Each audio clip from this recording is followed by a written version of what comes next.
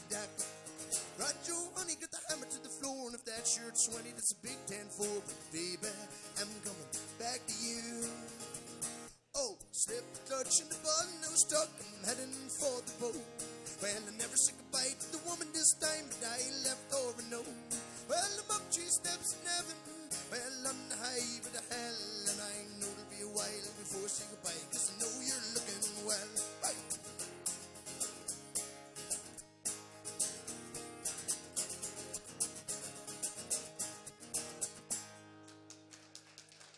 All right, ladies and gentlemen. All right. I'm just going to do another more slower song now. There's another one of my songs off my album. This is called Peace and War.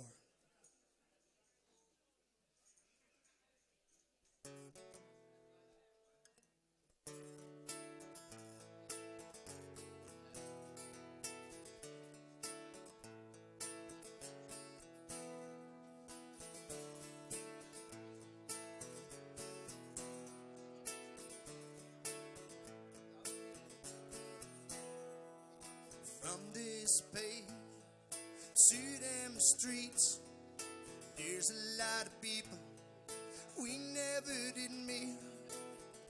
No stranger, and I don't know the names, and I know a lot of us won't make it here again, and I don't know why. What story, and I don't know why. Where's the glory, and I don't know why. We fight for peace and war, and in the end, we asked what is it for, and she said, down beside me, 'cause I feel alone, and she said, down beside me, don't want you going home, and she said, this world is crazy, well that we never chosen, but now don't go open doors. We already closing, oh no.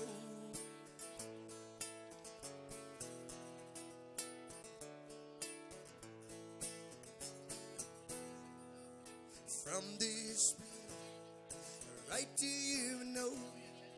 Put it in a bottle, hope that it will flow to the shoreline and into your hands, and maybe someday help me back to land, and I don't know why. What story, and I don't know why. Where's the glory, and I don't know why. Fight for peace and war, and in the end, we asked what is it for, and she said, down beside me, 'cause I feel alone, and she said, down beside me, want you going home, and she said, this world is crazy, well that we never chosen, but now don't go open doors that we already closing, oh no.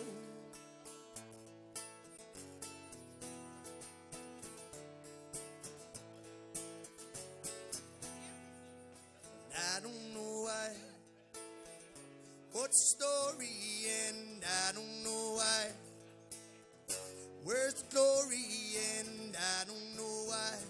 We fight for peace and war, and in the end, we asked what is it for, and she said, down beside me, 'cause I feel alone, and she said, down beside me, they want you going home, and she said, this world is crazy, well that we never chosen, but now don't go open doors. We already closing, oh no. Oh, oh, oh, oh no. Oh, oh, oh, oh no. Oh, oh, oh, oh no. Thank you very much. Okay, folks, so that's all the way from Castleblaney here tonight to Marty Moan. And don't forget to hit the diff and slip the clutch with Marty's Records. Thank you very much, Marty. Give him a round of applause. Okay, so are we all getting back into our seats, because we're going to go with the second part of the programme tonight, and that is where the audience gets to do the open mic to the candidates. Okay, Sean, you continue. Thank you very much indeed, Anya. Now, you're welcome back to the second half, and hopefully everybody's resuscitated and got a cup of coffee there and can relax into the second half. It's over to the audience now, and Anya has a roving microphone and she'll be going around. She already has questions from the audience and she'll be calling out names of who you're going to talk to. And I'll let you, away you go, Anya, and I think they'll be addressing the questions to certain candidates. Okay, so you're all welcome to this part of the programme. I know the audience are only dying to get here and get their chance.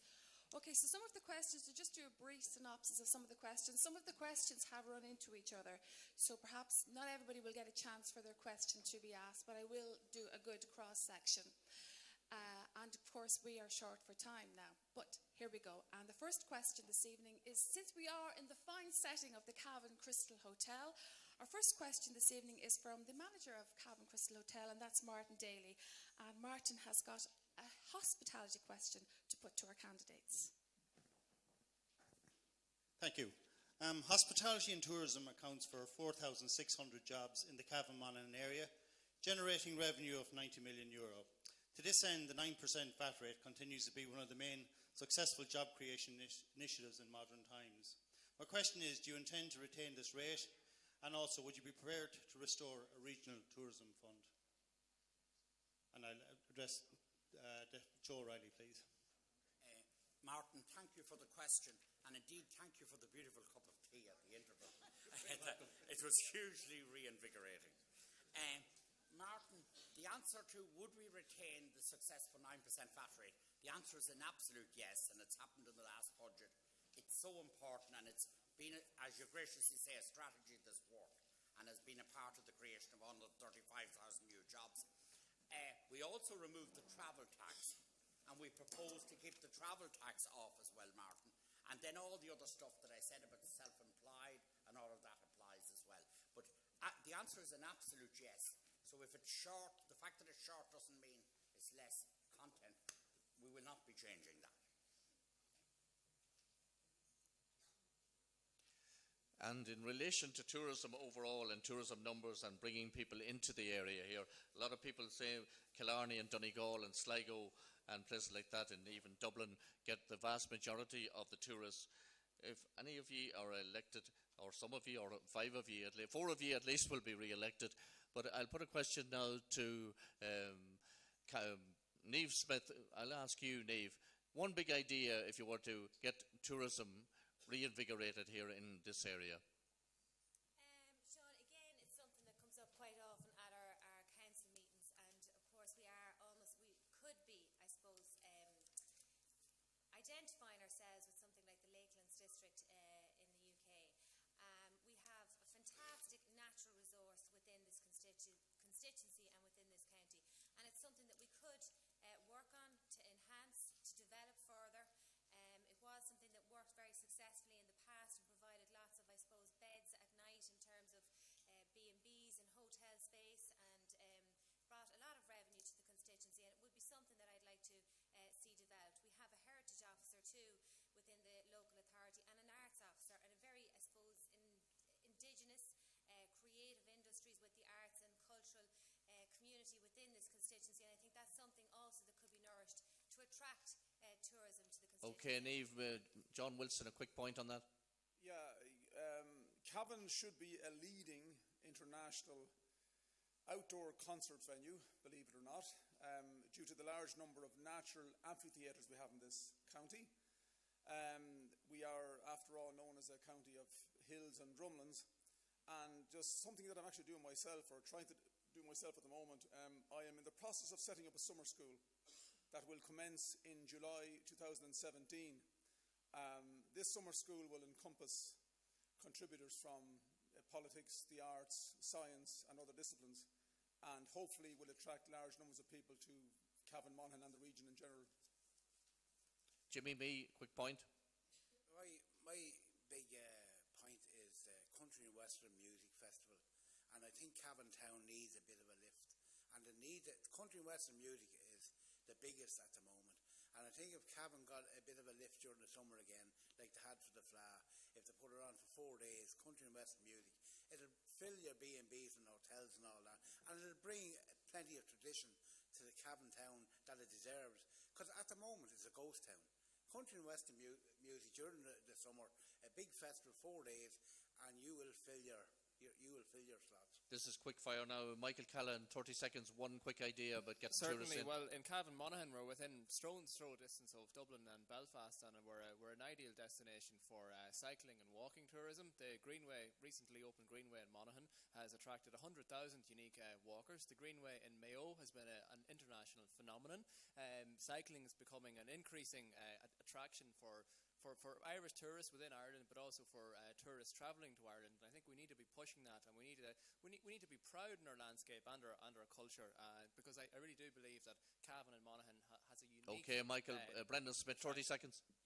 More difficult economic times, the Erdon Shannon Waterway was developed from the Ballycollen-Ballinamore Canal as we knew it from that part of Cavan, and it has been a huge success for a large part of this country. I find it very frustrating that the proposal to extend that particular system to make the Erdon navigable from Belturbet, Killishandra on to Killikeen, that the feasibility work, the preparatory work that was being undertaken on that was stopped by this particular government. That would send out a huge message again that here we were extending a huge natural resource that we have. It could be done at a time when there was no political cooperation between North and South in the early 1990s, when things were at their most difficult politically, and when there were huge economic challenges to the Brendan, state. There's no reason why we couldn't advance this proposal. We've got your point. We'll go back now to Anya for the next question from the audience.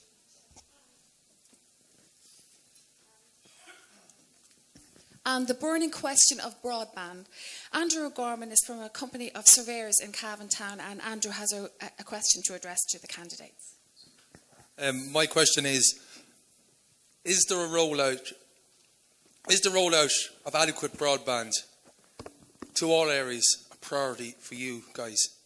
Put that to Brendan Smith there, please. Absolutely, and I think there should be high-speed fibre broadband to every home. It should be available in every home and residence in this country, the same as an electricity supply is available to us. Okay, Joe O'Reilly there on broadband.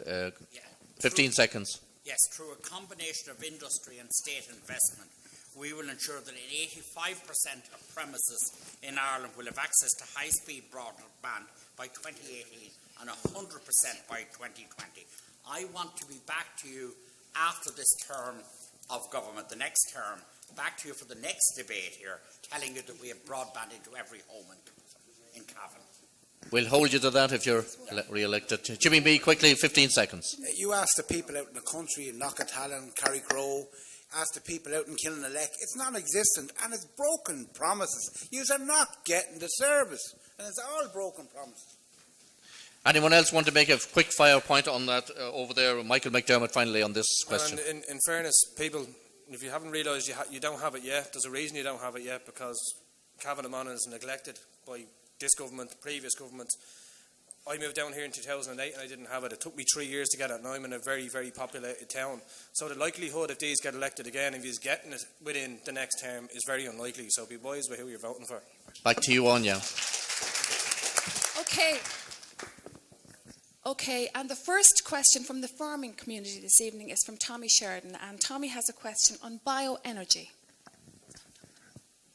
What do the panel intend to do? We're growing a willow in this area, and yet there is no factory to process it within 100 miles. Yet in Northern Ireland, it's looked after very well. What do you intend to do?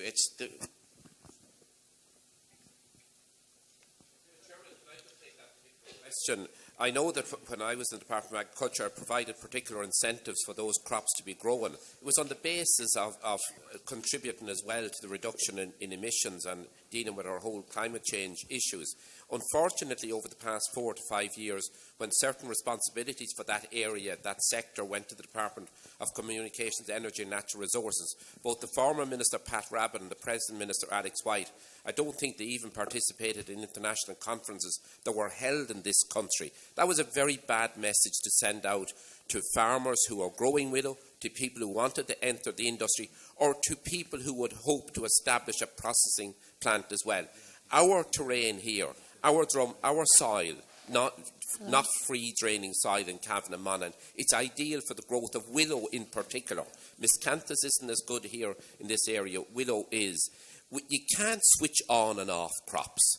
That's what has happened over the past few years, with no attention being given to this sector by the relevant minister. It sets in an insecure opinion of that industry. And I can understand why some farmers would be reluctant to go into that particular sector, whereas it is one with great potential in our counties. But we have to have a minister and a government that will give it its rightful attention. Then you'll have farmers growing the crops, and you will provide enough raw material then to justify entrepreneurs establishing processing plants. Michael McDermott from the Green Party, probably the question's right up your street. Well, lots of willow and growing in wetlands here in Cavan and Monaghan. Direct Democracy Ireland, not the Green Party. Oh, sorry about that. Just so you know, I don't think any of the ministers know the use of bio oil and what it should be used for, and the fact that in the automotive industry now that's only a very, very small percentage of the oil that's created from that willow that can be used in vehicles today. I'm an automotive expert, that's how I know. And they're moving away from it. Unfortunately, they're moving away from it. What is a good crop that will grow here and will grow exactly like a weed and will generate absolutely loads of money for its great growth, great oxygenating and great soakage in the soil is hemp. So if anybody's looking to grow hemp, it makes super strong concrete. It doesn't affect the environment. I'm not environment friendly myself, but it doesn't affect the environment. It's great for making clothes, and it's simple. It's good soakage for all of your land, and it makes serious money, and it's easy to reproduce into clothes, ropes, concrete, anything. There's an idea for people now. That's from Michael McDermott, Director of Democracy Ireland. Eventually we go to the Green Party. Okay, Michael. Yeah, I'd just like to echo that comment about hemp. I think it's a fantastic idea which has been neglected.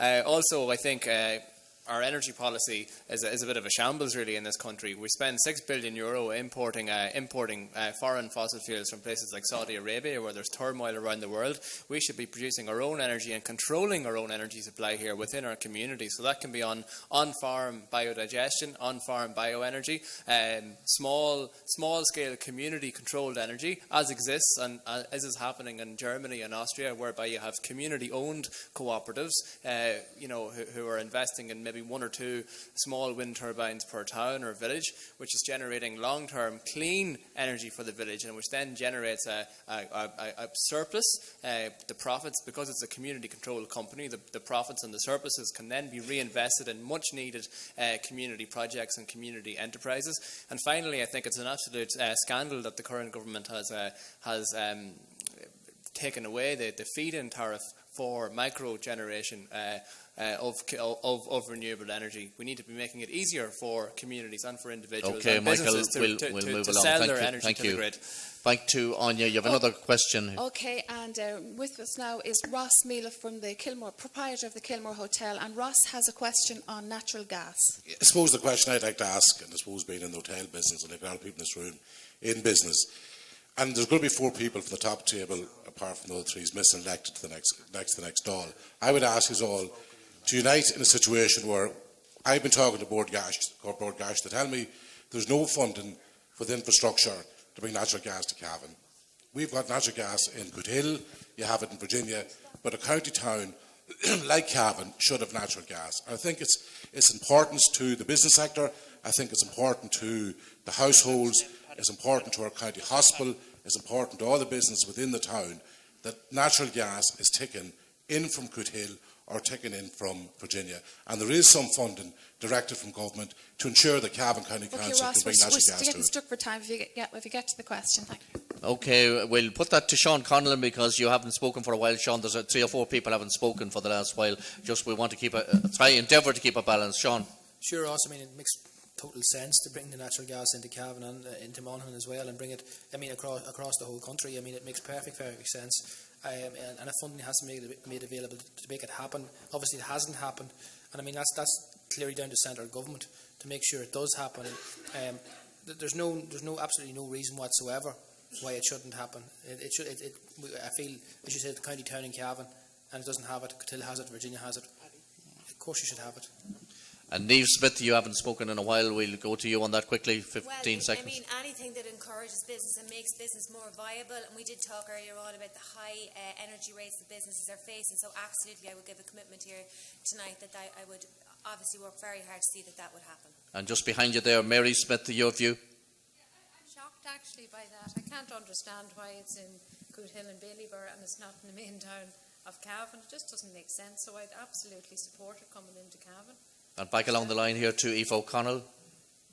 Yeah, well, I completely agree. You know, again, it goes back to the point, the questions are all being raised was because of our current government and they haven't invested into these areas. And it is something that should be brought in, you know, as well. It is, again, what Mary was saying, if it's in Coothill and Ballybor and Sean, there's no reason why it can't be in Cavan and Monaghan. I would agree with it. Okay, we'll move on to the next question. And still on the economy, Ross Granham here beside me has got a question. It's actually Paddy Granham. It's a Midlands name. I have a quick question for those politicians who have already sat in office.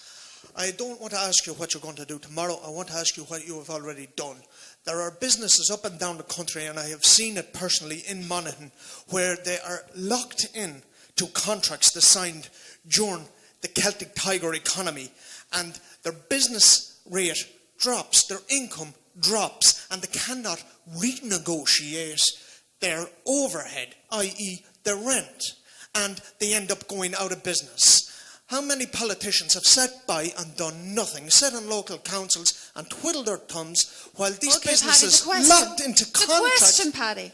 What have these politicians done while they have stood by and seen businesses go bust because they cannot renegotiate their overhead from the Celtic Tiger? Essentially, Paddy, is it you're talking about upward rents only, is it? Is that yes, essentially your very question? much so. Okay. Who wants to take that question first? We'll go to Catherine. Obviously, I am not a government party, but the abolition of upward-only rent reviews is something that we would feel very strongly about. I know the current government, when they were entering into their programme for government, said it was one of their commitments that they would abolish upward-only rent reviews. However, they said that for constitutional reasons and for property right reasons, they actually wouldn't move on that. However, they never actually published the legal advice in that regard. And indeed, the argument that we would make going forward was that precedent actually does exist, and I know when the IBRC bill was brought before the Oireachtas, the preamble of this bill actually states, and I just want to mention it here to put on the record, in the common good may require temporary or permanent interference with rights, including property rights or persons. So the precedence is there that property rights can be dealt with. And I think that the abolition of upward-only rent reviews is something that we need to deal with head-on in order to make businesses viable so that they aren't locked into punitive... Okay, Catherine, we go now to Brendan Smith. I know that we put legislation before the Dáil and was voted down by the government. It was on the basis that they quoted that the legal advice of the Government Attorney General said it wasn't constitutional. Now, I understand that the same person, while legal advisor to the Labour Party in opposition, took a different view, but the government shot down that proposal. I'd like to see it amended. It's a huge burden on many businesses. It's a millstone around the neck of so many businesses who would be viable were it not for this awful burden of unfair rent. Okay, Brendan. Joe O'Reilly, 15 seconds. What can be done about it? I favour publishing that legal advice. I have no difficulty with that. I also think that the legal advice should be brought to the Legal Affairs Joint All-Party Committee of the Oireachtas, and we should look at it, and whether it takes a referendum or whether it takes a legislative change, and presumably it might take a referendum if the Attorney General's advice is accurate. In that scenario, I'd favour a referendum, combined maybe with other future referenda, because I personally believe and agree that we should have that capacity, that it should not just be only upward rent review. So I do think it's something that needs to be looked at. We've done a lot of reforming in the last 5 years, but you asked me tonight to not look back. You want us to look forward. But looking forward, that's another reform that needs Okay, Joe, quickly, Jimmy, me, 15 seconds. I can assure you, Mr. Chairman, the people with money, the banks took over these businesses and got them out of a hole. But the people with nothing, the lower class citizens, were put out of business and they were terrorised and moved out of their homes and their business by the government. The man asking the question, I think, referred to the fact that people that were already in power or had been in government. Sean Conlon, you were in there in the Dáil.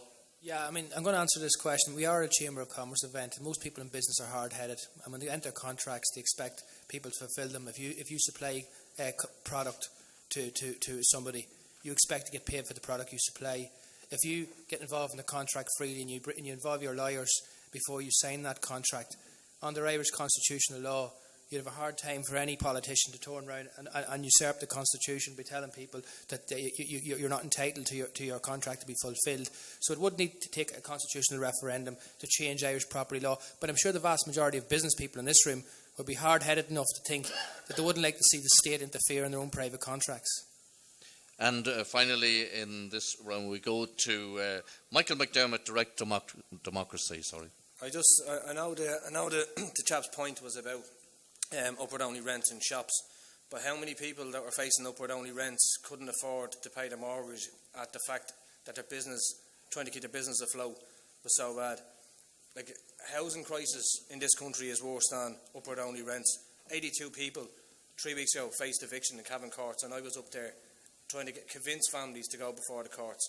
So I think upward-only rents, we're already forcing people in house rents. They won't up the cap of rental allowance. They're forcing people out onto the streets, forcing people into hotels. Like, if you look at what's happened, everyone in business, the suicide rate in this country because of the previous governments has gone through the roof. People can't keep their businesses open. People can't keep a roof over their heads, can't feed their kids, can't pay their bills. People really need to take a look at what's gone on in this country in the past 8 years. Business has been hit, families have been hit, livelihoods have been hit. Funeral directors are making more money because of suicides. Okay, Michael, we'll go back to the audience. And Anya? Okay, and moving on to something totally different, John Mohan here beside me is going to ask one very direct question. Thanks very much, Anya. The right to life, to me, is a very important issue for our society and our country, and it wasn't mentioned during the leaders' debate on Monday night, so I welcome the opportunity to ask the candidates in Cavan and Monaghan if they kindly clarify their views on the whole issue of abortion, please.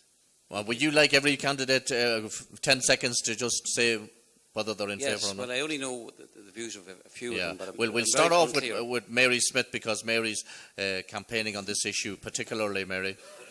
Okay, thank you. Well, I'm the easy candidate here. I suppose I'm the dedicated pro-life candidate in Cavan Monaghan, and I've signed up to the pro-life campaign as well. I'm utterly opposed to abortion. Back in 2013, I felt it was the saddest day we ever had. I felt we lost the soul of our nation the day that the Fine Gael and Labour government, backed by Sinn Féin, introduced abortion. To me, abortion is the intentional slaughter of an unborn child in the womb. And those out there might say, well, what about having compassion, for people women who have been raped, or ladies with babies with life-limiting conditions? Well, my answer to that is there's a false compassion, because you don't prescribe poison, and abortion is poison. Those women should be treated with love and compassion and encouraged to have their children rather than kill their children. Because I can tell you, as a mental health professional, I've had so many women who are hurting, who have come into me with suicidality, drug addiction, alcohol dependency and depression as a consequence of abortion. Abortion is a massive, lucrative, filthy, money-making industry. Okay, we have your point of that, Anya. The other thing is fetal We turn to the phrase fetal abnormalities. It's something I heard you speaking on radio about it. You're not very enamoured with that either. Can you give us 10 seconds on why you're against using that term? The term is not even a standard medical term. It's an insult and it's a complete offence to parents who have children with life-limiting conditions. It's a contrived terminology and it's a very negative terminology, and we're trying to get it changed actually via legislation in the European Court at the minute. So it is not a term that anyone who is pro-life uses. Fetal abnormality is a term of offence. And what do you say to women, Mary, that may take an opposite view to you? What do they do? What do you mean, like? That if they're considering maybe terminating their pregnancy due to their decision that they have made, whether it's on moral grounds or otherwise an individual decision, what do you say to people like that? Well, everyone has to make their own decision, but certainly, if someone comes to talk to me and they're considering taking that route, I will not sit back and nod my head. Because I don't want to see that woman hurt, and I don't want to see her hurting her child, because I know inevitably that's what's going to be the consequence. So I will take the loving, compassionate attitude, and I will try my best to help her see that there is a better way. Us men sometimes speak for women, and I'll go to, although not don't speak for women, but we endeavour to at times, or maybe read their minds, but we're not very good at it. So I'll give the women a fair shot at this question for 10 seconds each. Niamh Smith, your take on the question. Yeah, well, like Mary, I am opposed to abortion, and I also have signed up to the pro-life campaign. I think women are faced with difficult decisions at all times, and like Mary has said, we need to provide them with compassion and loving surroundings that they can be, I suppose, directed and helped to continue with their pregnancy and to not consider abortion.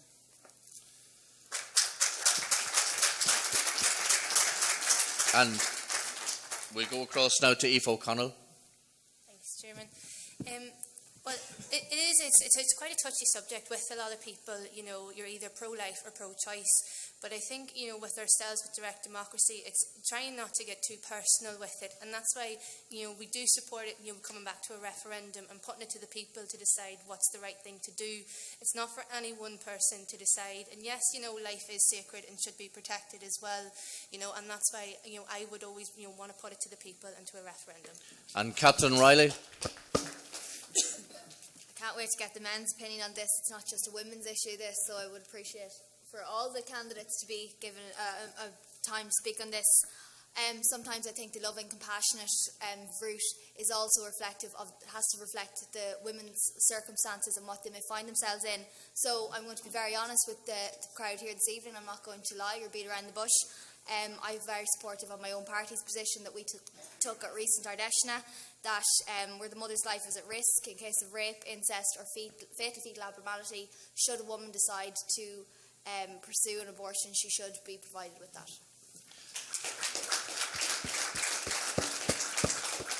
Okay, Niamh.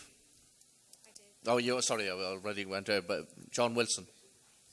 Yeah, some of the most vociferous advocates of abortion are also the most vociferous opponents of the death penalty. That's perverse as far as I'm concerned. I have my own very, very strong feelings in relation to this issue. I'm not going to impose them on anybody else. I am pro-life. I will always be pro-life. And I will vote with my conscience. Okay, John. Brendan Smith.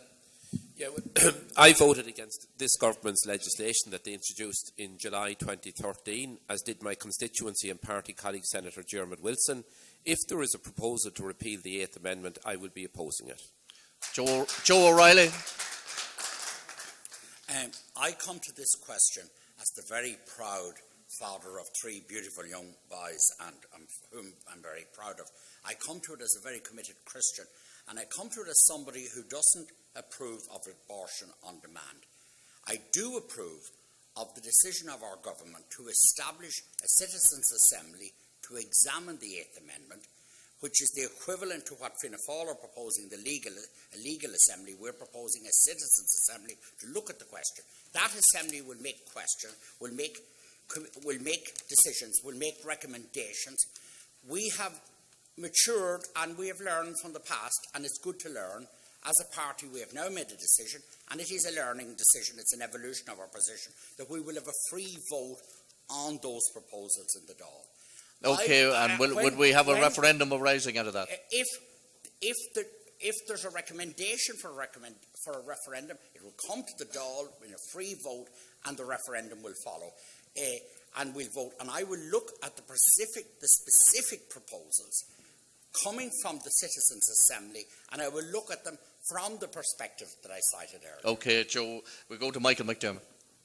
I think everyone knows that no matter what we say up here, it's going to go to a referendum on the repeal of the 8th, nearly straight after the government gets back into power, if Fine Gael and Labour get back into power.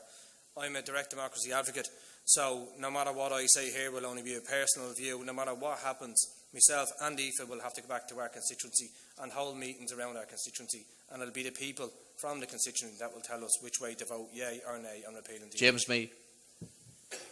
Well, I'm working with children all my life as a volunteer, and my thing to it is, like Joe Riley was saying there, if they put it to a vote, a free vote, if they vote against the government, they'll be sacked in their positions. I'm all for children, and I always will be for children, and they should be put to a referendum to the people. Okay, Sean Conlon.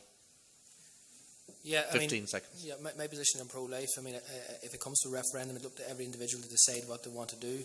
I certainly wouldn't want to see liberal abortion brought in this country, but there are very hard circumstances and hard cases, so I'd have to look at whatever legislation is coming forward, but I don't favour a referendum.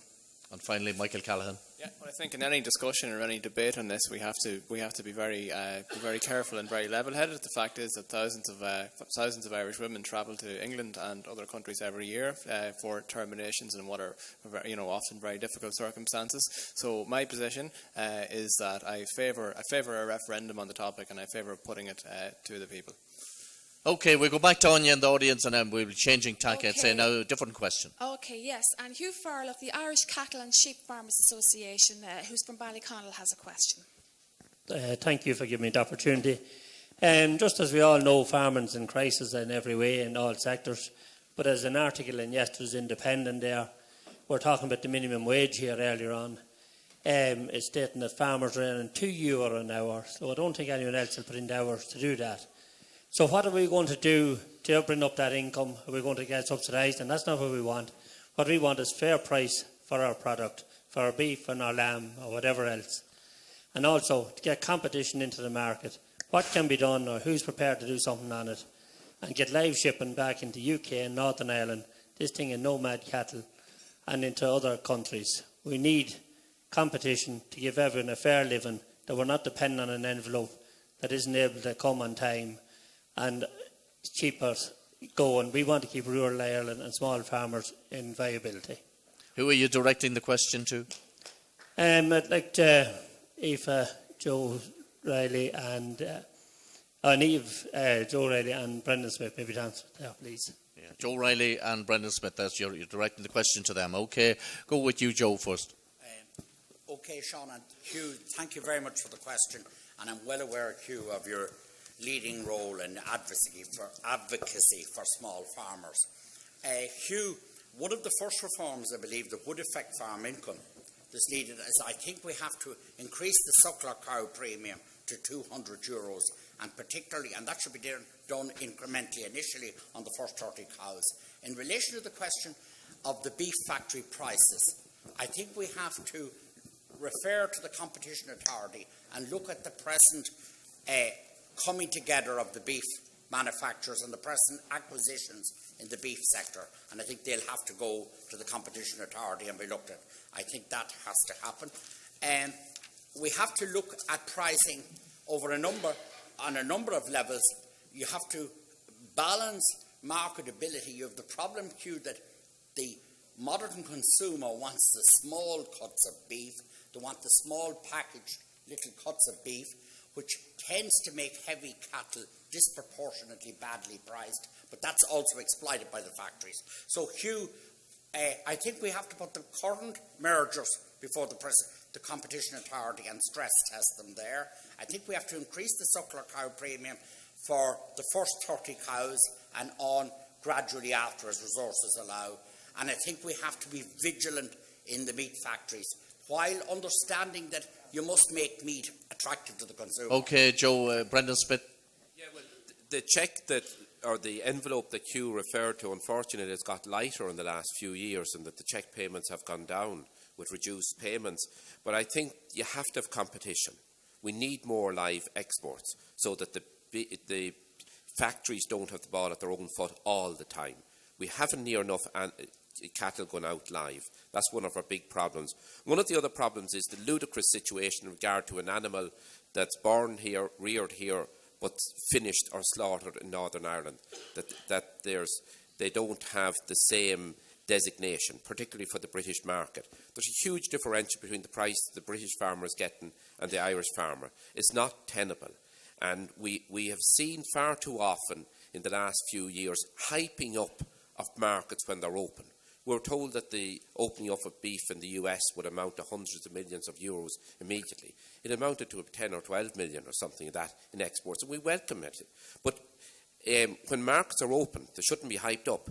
We went through the thing last year of the ending of the abolition of milk quota, and the dairy sector is in severe difficulty at the minute.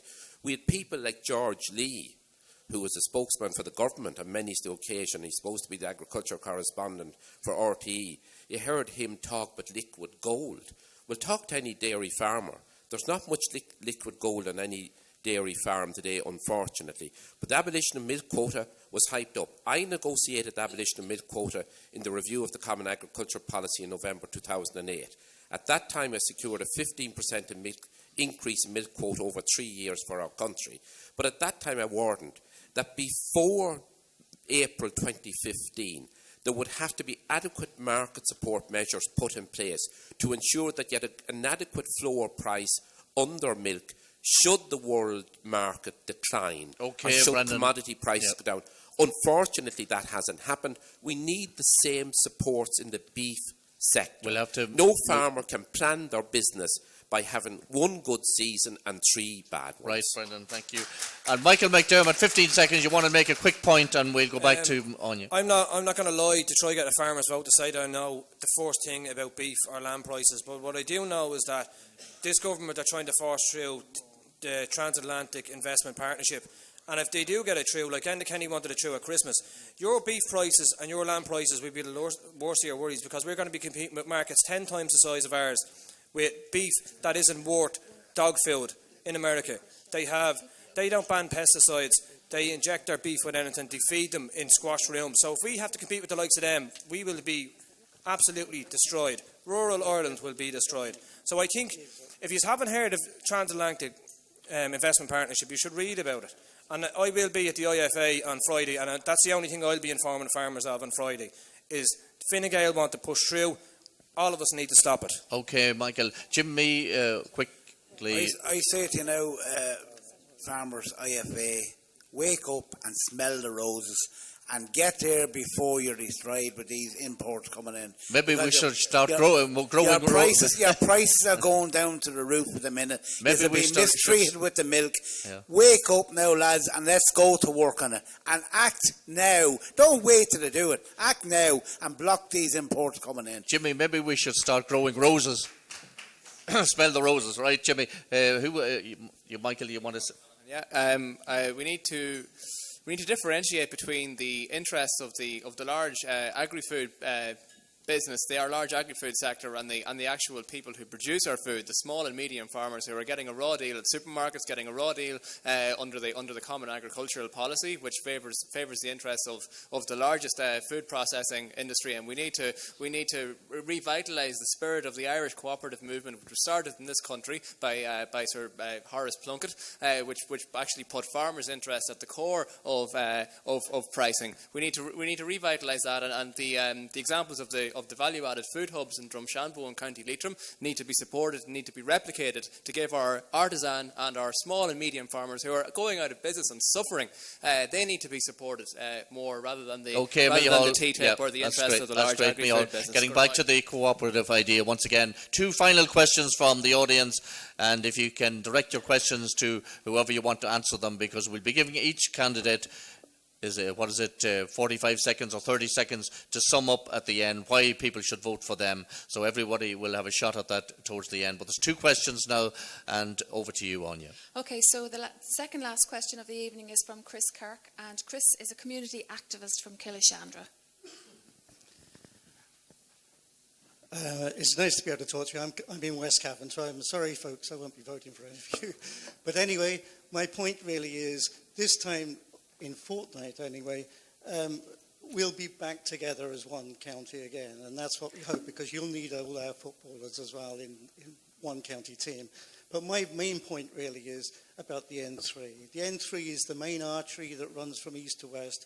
It serves West Cavan, it serves East Cavan, and therefore, if we want the IDA to come to this region, we've got to start thinking about a motorway up to Cavan town.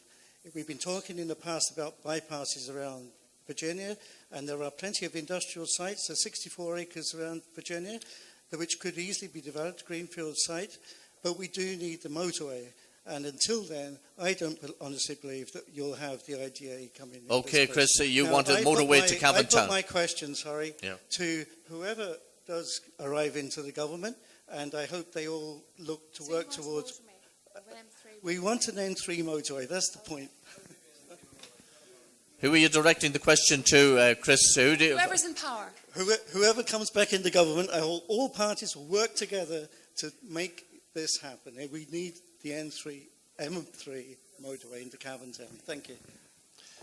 Anybody in particular want to address that? Okay, Niamh and Brendan. Regional. The plan was to link up the proposed Virginia bypass with where the M3 ends and continue it on substantially towards Cavan town. The preferred route was objected to a number of years ago. The last parliamentary question I tabled on Dáil Éireann and that the Transport Minister gave an answer to was the proposed Virginia bypass is not in the present scheme of long-term projects even. So I would sincerely hope that it will be possible to get that project back into planning stage to link up from Matra, bypassing Virginia obviously. The decision would then have to be made.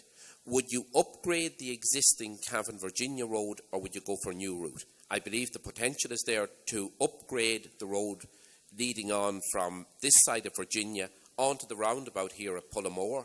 Then that literally brings you into County Fermanagh with the Belturbet bypass, with the second stage of the Cavan bypass that have all been completed over the past 10 to 15 years.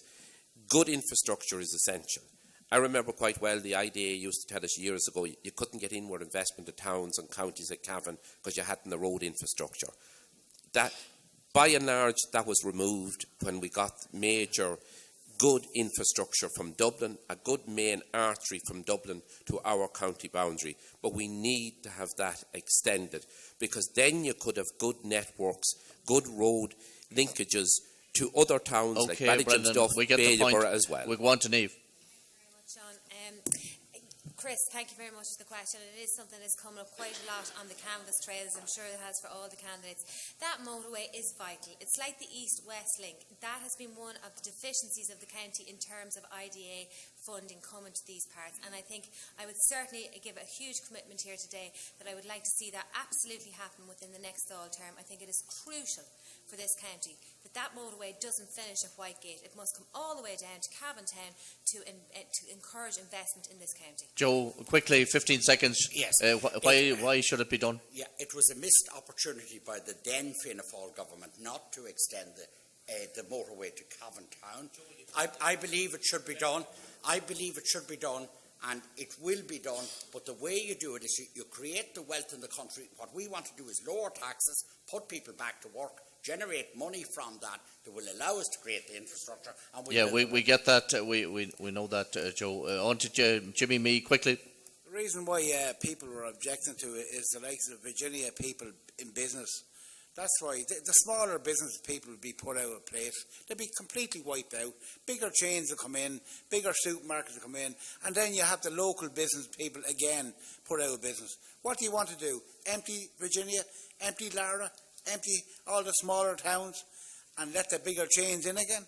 You must protect what you have. Okay, Jimmy, we'll go back to the audience. I think there's a girl here, Michelle. Did you want to ask a question about travel, or was it yourself, Michelle?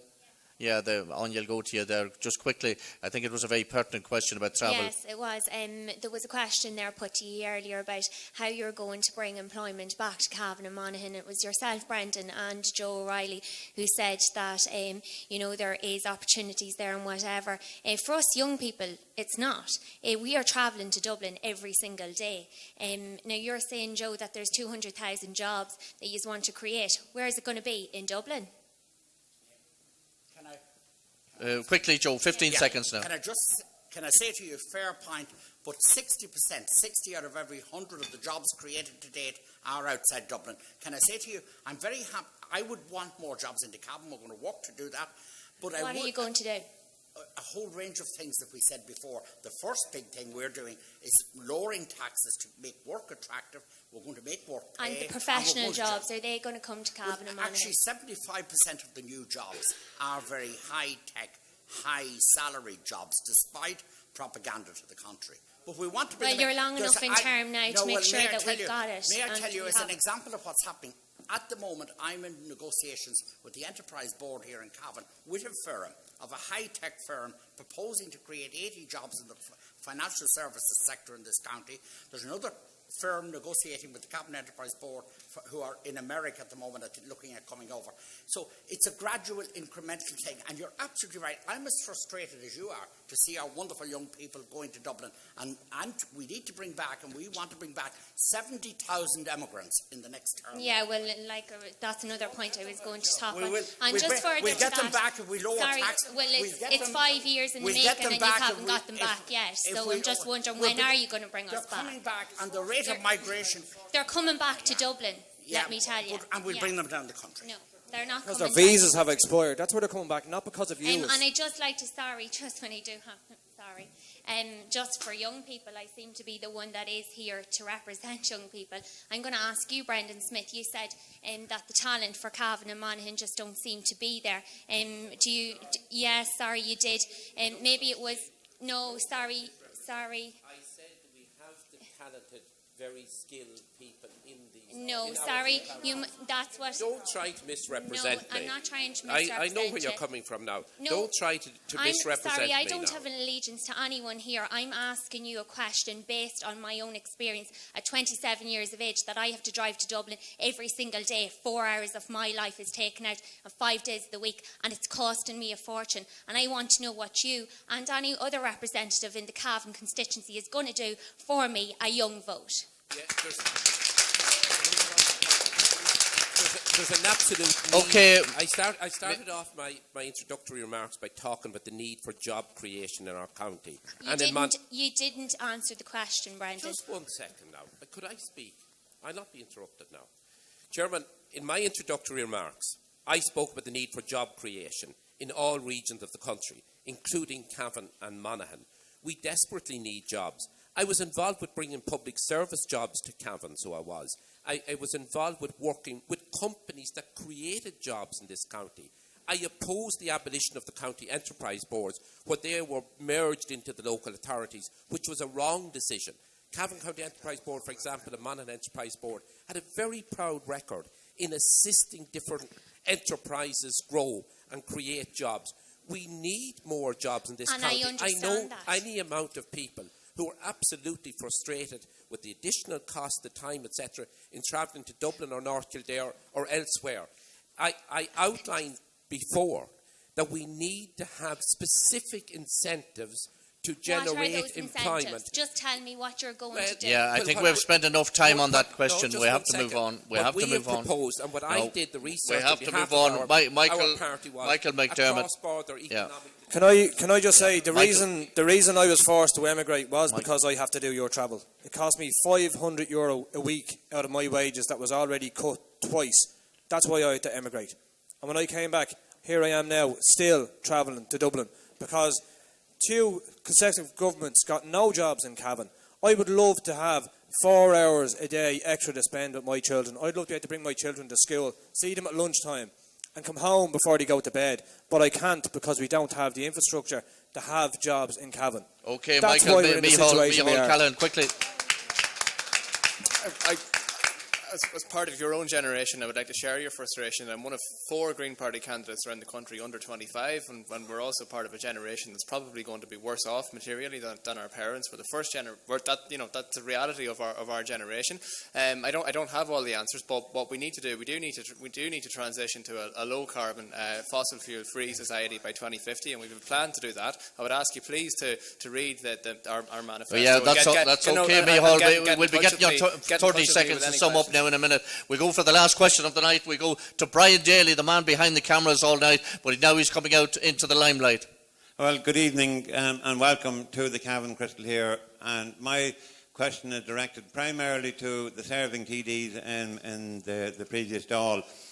I have invested over 300,000, talking about local businesses here involved with the Chamber who organised tonight, and investing in your own business. I have invested over 300,000 in live streaming, video production, all that type of thing. I've had up to 14 people involved in the process at different stages. We put out 7 live programmes to the web every week from Cavan. We had bands coming, even some came from England, Northern Ireland, all parts to Cavan to be part of our production. We have excellent facilities. I brought in an auto cue for some who aren't familiar with auto cue. I brought in a green screen, which people aren't familiar with, maybe green screen. But I was very, very, very disappointed with the serving TDs because I sent out details to them of our facilities only to discover that RTE produced all the video content for the serving TDs. RTE that's getting about 200 million a year from the taxpayer, but me and others, there's another production company in the county, striving to try and give employment locally to people. As I said, we had 14 people involved in it at one stage. Okay, Brian, what's your question? The question is, why did the serving TDs make the decision to go to RTE to get their video production done, something that's earning 200 million a year? Who are you addressing the question to? To the serving TDs. TV all the time. That's why everything goes to RTE. It's corrupt. Joe O'Reilly, do you want quickly to make a comment on what Brian has asked? Yeah, I welcome the question, and I mean, I say, look, this is a good initiative tonight, and there are many more from Cavan TV. I'm aware of what you do when you reach to immigrants and stuff. I'm prepared to look at it in more detail with you, Brian, except to say that what's happening with RTE is happening under the Broadcasting Act. And that act went through the legislative assemblies, and it's the law of the land, and that's what's happening currently. But I'm certainly prepared to look at it with Brian in detail. We never had a meeting together, and I'd be very happy to have that if I'm re-elected. Anyone else with 10 seconds, a quick view on Brendan Smith? Well, we don't decide on who covers the Oireachtas of that individual TDs. It's a committee of the House. But could I just say that we put legislation forward that wasn't accepted by the government, that there should be a broadcasting charge in this country rather than a TV licence for RTE, and that local radio stations and others involved in productions, that they would be entitled to bid for some assistance towards the costs of running their businesses. The fact that RTE gets the total TV licence, practically about 95% of it, not more, it's wrong. And it's doing a disservice to the many good local radio and other TV stations that we have, and private producers like Brian and his colleagues as well. Okay, Michael McDermott, a quick answer there. Can I just say, I held 2 protests on RTE because how biased they are. They're biased towards anyone in the water charge movement. They're biased towards anyone that stands up against the government. Direct Democracy Ireland were allocated 90 seconds, 3 90-second slots from RTE as a party political broadcast. Now, it's hard to get our message out. We don't have the funding that all these big parties have. But to give 3 90-second slots to us when the bigger parties are given millions to bankroll them through an election is a disgrace. So that just shows you how biased they are. And I think the funding that RTE gets should be distributed to all the media groups throughout the country, not just given to RTE. Okay, Jimmy Mee. We as candidates only got 1 minute of coverage from RTE. We our campaign up here in Monaghan, we're working as hard as anybody to get a vote, and we're not even recognised because we're up in the hills. And Cavan Monaghan is being blanked out by the government and RTE because we don't exist. And it's time we put it on the map. Let's get started. John Wilson, the last word on this. Yeah, just briefly, I can answer Brian's question very briefly. The Director General of RTE is a political appointment. I think that answers the question. And Mary Smith, seeing that your answer was brief. Mary, the final word. I would agree with John, and I'll tell you what, Brian, if I had have known of your existence, I would have got you to record me this morning instead of RTE at DKIT. Okay. And Anya, we have have the very you? last question of the evening, and we have Teresa McKiernan, and Teresa is very worried about the minimum wage. Thank you, Anya, and thank you, everybody. My name is Teresa McKiernan. I'm a community activist affiliated with no political party. The discussion tonight, okay, we listened to it, and I'll tell you something. We talk about small enterprises. The government, the previous government and the past government have done absolutely nothing to help small enterprises in Cavan Monaghan. And I will tell you why. Because the minimum wage, it's a struggle. And people on social welfare can't afford to do luxury shopping. They can do their basics. And what did you do, Brendan Smith? You signed up for the water charges, another extra loose on people already struggling, and Joe Riley, your party implemented it. My question is, when you got into power, my question is, when you got into power, you forgot about the ordinary working class person. You're not interested in us. Now, what are you going to do? When these speeches or marches were going on, we saw independents out marching. I never saw one Fine Gael candidate with the people that elected them supporting them, or one Fianna Fáil candidate. Who are you addressing the question to, My question Teresa? is to the past government and the present government, that they've done nothing for the working class, and it is their fault that people cannot shop locally in the small shops today. They brought it on themselves. Who specifically do you want to answer the question briefly? Joe Riley and Brendan Smith. Okay, and we'll have to leave the final word to Teresa, the last question of the night. So she's picked those two people. You can't blame me that I left people out. They're the last two people speaking tonight. Before the last round-up of 30 seconds each. Sure, go ahead, Brendan. Brendan, go ahead. Okay, go ahead, Brendan. Yeah, Chairman, could I just say Teresa's wrong?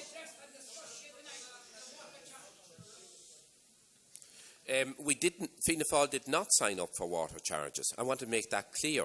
And the adjustment that had to be done in the country in regard to reducing expenditure, increasing taxation, 70% of that adjustment was done by the previous government. And could I also state, in the year 2000, the Fianna Fáil party in government introduced the national minimum wage, which was a good and very important and necessary move. And at that particular time, and for the subsequent years, our minimum wage was among the highest in the then 25 member states of the European Union. And it was important, and it's not high enough. And I would like to see it increased again. And it needs to be increased again.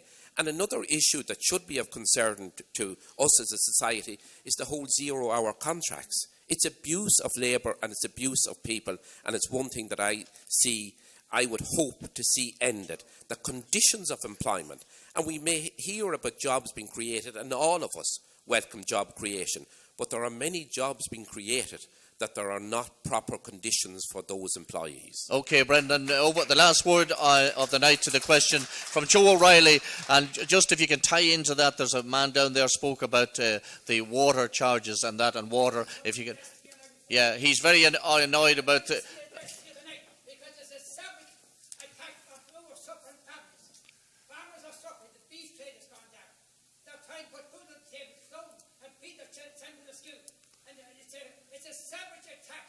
What is a savage attack?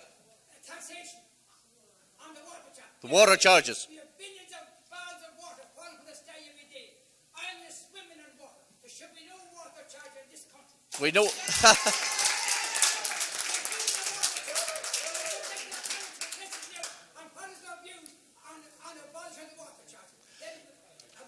Joe O'Reilly, first of all, the minimum wage and a very brief thing on the water. In government, we restored the minimum wage after it had gone. We brought back, we're now planning to have a minimum wage of $10.50 and a PRSI reduction for self-employed to cushion small business to pay it. On the water charges, I challenge my good friend Conor Maguire to drink the water that falls from the sky in the condition it's in. The water must be purified. It must be brought in proper piping to homes. You cannot bring it in old leaden piping. You must deliver a clean water. The health of our children was at risk. We had thousands of kilometres of lead. We had thousands. But Joe, hold on a moment. In Australia, they have water that they take off the roofs, and they're using it in New Zealand, and they were telling me that they're not getting poisoned. That's an element, Sean, of course. That's an element that should be used. But we had 20,000, sorry. Drink the water, and they're paying high taxes on it. Yeah, please, Joe, stop. We had 20,000 boil water notices in this country when we took up this problem. In other words, 20,000 families were buying in bottled water, boiling their ordinary water, and they couldn't use it, and was full of cryptocity. I mean, what do you propose? John Wilson, on the water. Get sick from bad water. Stop waffling, Joe, for a minute. Irish Water was set up to make Dennis O'Brien a trillionaire. No. From bad water. Irish Water was set up to be privatised, not to fix leaks. And what Joe is talking is it's generic political waffle. Okay, it was set up to be private. Hold on a minute, Joe. Joe, excuse me. Joe. Irish Water was not set up to fix leaks. It was set up to be privatised and sold off to one of your. We can't hear anybody talking over each other. Right, Joe. Finally, into municipal waste and sewage going into our lakes and rivers. 20,000 boil water notices. Thousands of kilometres of bad leaden piping. I mean, I think too much of people to cod them about this. We cannot put the health of our children at risk with this. And we have to smell the coffee here.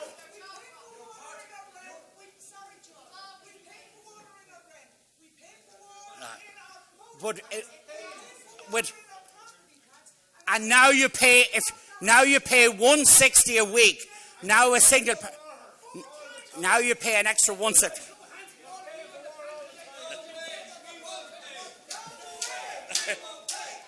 Okay, we'll end it there. All right, that's all right now. Thanks very much, ladies and gentlemen. We're going to go to the candidates now for the wrap-up, 30 seconds each, and we'll start on my side over here, and we'll start off with the Green Party candidate, Micheál Gallagher. 30 seconds to sum up why the good people of Cavan and Monaghan constituency should vote for you, Micheál. Okay, great. Thank you, Micheál Callahan. So, we have a situation, and it's a macro situation in the world where we have 62 people who have the same wealth and the same money as 3.5 billion people. So we have probably less people in this world who have the same wealth control as 3.5 billion people. So I'd ask you to use your vote very carefully, and we have a genuine choice in this election. This election couldn't be more important for the future of our country, for our young people who are emigrating, for the people who cannot afford to pay rapidly out of control rents. Thank you very much. Sean Conlon. Independents will hold the balance of power after this election. I'm asking everybody to use their vote very, very wisely. If I'm elected as an independent, I will be sure to bargain very heavily on behalf of the people of Cavan Monaghan to get the best deal we can possibly get and the fairest and most equitable solution to the problems we've had over the last 30 years. I will drive a very hard bargain in relation to IDA jobs in terms of underground and north side interconnector, my own fair car tax bill, which will mean a halving or a third of the car tax that people are currently paying for older cars. I will demand that will be introduced as well. Aoife O'Connell. Well, thank you, Sean, Chamber, Cavan TV and everybody who showed up today. With all the questions that were raised here, it is down to our previous government and everything that they caused us, which is why is everyone raising concern. But I think a lot of people, the broken promises they make is due to a political whip system. So they actually can't hold what they tell you here, they can't do because of their political whip system. With Direct Democracy Ireland, we don't have that whip system. So a vote for a Direct Democracy Ireland candidate is a vote for the people. James Mee. Thank you, Mr. Chairman, and thank you so much for everybody being here tonight. If I get elected, I put it on the table ready to everybody in Monaghan and Cavan. I will give half my wages to mental health issues, which I think everybody has mental health issues in this region, and I will give half my money to my expenses to local charities. I will work for the people. I'm a volunteer activist all my life, and I will make sure we will deliver. And I will not leave a 6,300 bill in all Éireann fees. Michael McDermott. I am simply not asking people to vote for me. I'm asking people to vote for what is our manifesto 35-point plan. We want to give power back to the people. The very fact that we can't make a vote or a decision without the power of the people is enough said. We can't lie and break promises. I can give everyone my personal opinion, but it all comes down to the people. So don't trust me in the next election. Trust yourselves. Thank you. Joe O'Reilly.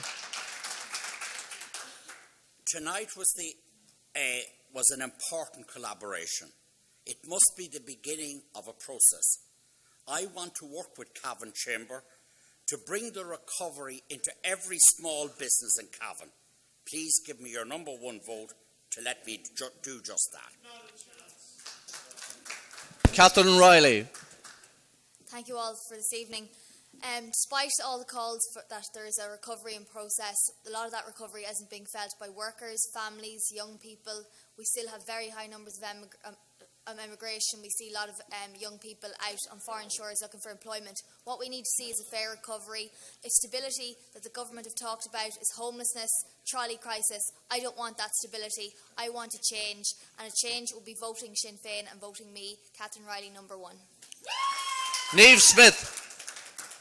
Thank you very much, Chairman. Well, just to thank Cavan Chamber of Commerce for having this debate tonight. I am a first-time candidate, as everyone would know. However, I do have the experience of being on Cavan County Council for the last 7 years, and having worked in Monaghan, I do believe I have a good understanding of what the grassroots issues are. I'm hugely enthusiastic about the job ahead, and I would ask you to please consider giving me your number one vote on the 26th of February. Mary Smith.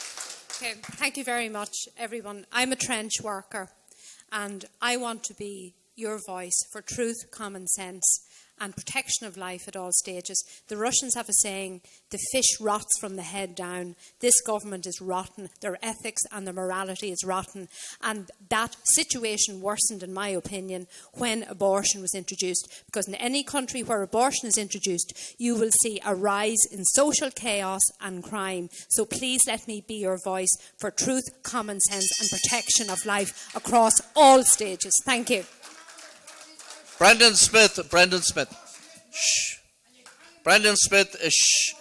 Thank you. Okay, Brendan Smith. Thank you, Chairman. I just compliment the Chamber on their organising of this particular meeting. All the issues discussed here tonight are relevant to every parish in our two counties, whether it's jobs, families under pressure due to increased charges over the past number of years, the lack of job opportunities at local level.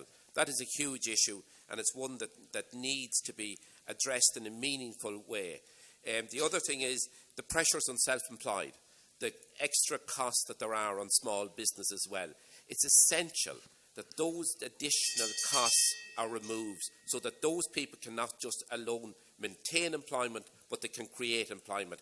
I have always strongly advocated on behalf of all constituents. That's why I seek support to continue to do likewise. John Wilson. I will work for an Ireland where all of our children will have the same opportunities in life. We are approaching the centenary of the 1916 Rising. Pádraig Pearse, James Connolly and the other great people who died gave their lives for an Ireland of equals. They didn't give their lives for the cronyism, corruption, cute hoorism and stroke politics that have blighted this country since independence.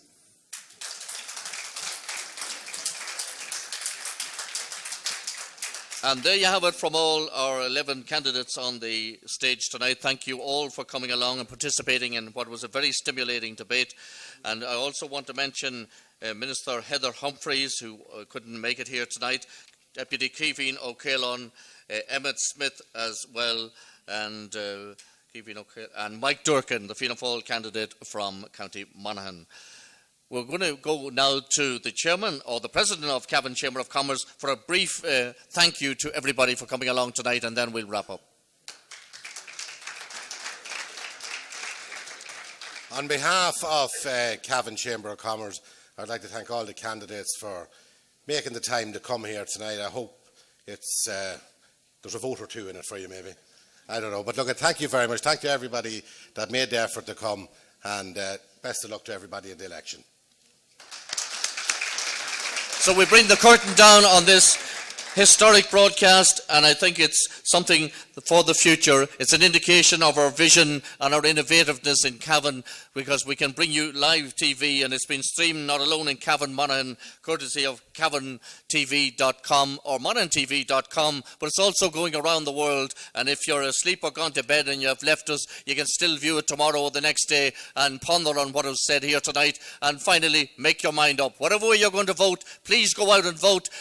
Thank these folks for coming along tonight. It's been a stimulating discussion. From myself, Sean McMahon, from the Anglo-Celt. Until the next time, good night.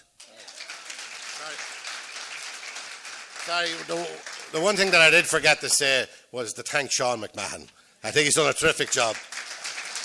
I want to thank Martin Daly from the Cavan Crystal Hotel, who's supported us tonight and done a great job. Thank you.